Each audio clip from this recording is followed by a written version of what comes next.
Every day, Customs and Border Patrol agents encounter thousands of illegal immigrants trying to enter our country.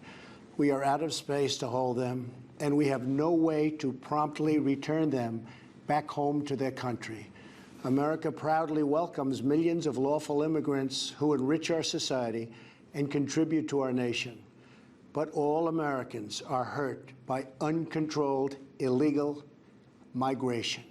It strains public resources and drives down jobs and wages. Among those hardest hit are African Americans and Hispanic Americans. Our southern border is a pipeline for vast quantities of illegal drugs, including meth, heroin, cocaine, and fentanyl.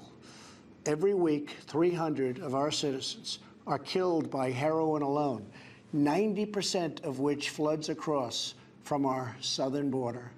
More Americans will die from drugs this year than were killed in the entire Vietnam War.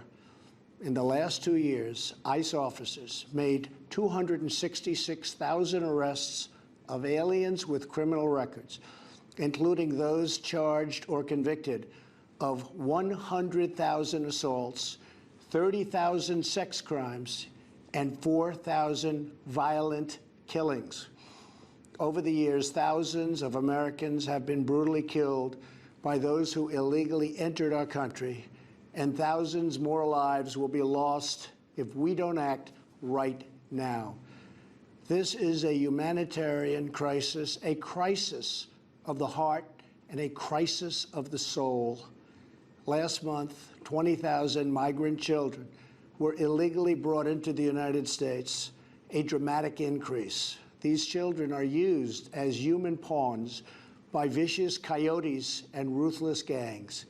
1 in 3 women are sexually assaulted on the dangerous trek up through Mexico. Women or children are the biggest victims, by far, of our broken system. This is the tragic reality of illegal immigration on our southern border. This is the cycle of human suffering that I am determined to end. My administration has presented Congress with a detailed proposal to secure the border and stop the criminal gangs, drug smugglers, and human traffickers. It's a tremendous problem. Our proposal was developed by law enforcement professionals and border agents at the Department of Homeland Security. These are the resources they have requested to properly perform their mission and keep America safe, in fact, safer than ever before. The proposal from Homeland Security includes cutting-edge technology for detecting drugs, weapons, illegal contraband, and many other things. We have requested more agents, immigration judges, and bed space to process the sharp rise in unlawful migration fueled by our very strong economy. Our plan also contains an urgent request for humanitarian assistance and medical support. Furthermore, we have asked Congress to close border security loopholes so that illegal immigrant children can be safely and humanely returned back home. Finally, as part of an overall approach to border security, law enforcement professionals have requested $5.7 billion for a physical barrier. At the request of Democrats, it will be a steel barrier rather than a concrete wall. This barrier is absolutely critical to border security. It's also what our professionals at the border want and need. This is just common sense. The border wall would very quickly pay for itself. The cost of illegal drugs exceeds $500 billion a year, vastly more than the $5.7 billion we have requested from Congress. The wall will also be paid for indirectly by the great new trade deal we have made with Mexico.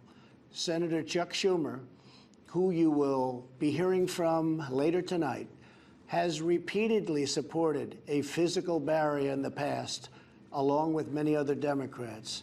They changed their mind only after I was elected president. Democrats in Congress have refused to acknowledge the crisis. And they have refused to provide our brave border agents with the tools they desperately need to protect our families and our nation. The federal government remains shut down for one reason, and one reason only, because Democrats will not fund border security. My administration is doing everything in our power to help those impacted by the situation. But the only solution is for Democrats to pass a spending bill that defends our borders and reopens the government. This situation could be solved in a 45-minute meeting. I have invited congressional leadership to the White House tomorrow to get this done. Hopefully, we can rise above partisan politics in order to support national security. Some have suggested a barrier is immoral. Then why do wealthy politicians build walls, fences, and gates around their homes? They don't build walls because they hate the people on the outside, but because they love the people on the inside. The only thing that is immoral is the politicians to do nothing and continue to allow more innocent people to be so horribly victimized. America's heart broke the day after Christmas when a young police officer in California was savagely murdered in cold blood by an illegal alien who just came across the border. The life of an American hero was stolen by someone who had no right to be in our country. Day after day, precious lives are cut short by those who have violated our borders. In California, an Air Force veteran was raped, murdered, and beaten to death with a hammer by an illegal alien with a long criminal history. In Georgia, an illegal alien was recently charged with murder for killing, beheading, and dismembering his neighbor. In Maryland, MS-13 gang members who arrived in the United States as unaccompanied minors were arrested and charged last year after viciously stabbing and beating a 16-year-old girl. Over the last several years, I've met with dozens of families whose loved ones were stolen by illegal immigration. I've held the hands of the weeping mothers and embraced the grief-stricken fathers. So sad, so terrible. I will never forget the pain in their eyes, the tremble in their voices, and the sadness gripping their souls. How much more American blood must we shed before Congress does its job? To those who refuse to compromise in the name of border security, I would ask, imagine if it was your child, your husband, or your wife whose life was so cruelly shattered and totally broken. To every member of Congress, pass a bill that ends this crisis. To every citizen, call Congress and tell them to finally, after all of these decades, secure our border. This is a choice between right and wrong, justice and injustice. This is about whether we fulfill our sacred duty to the American citizens we serve.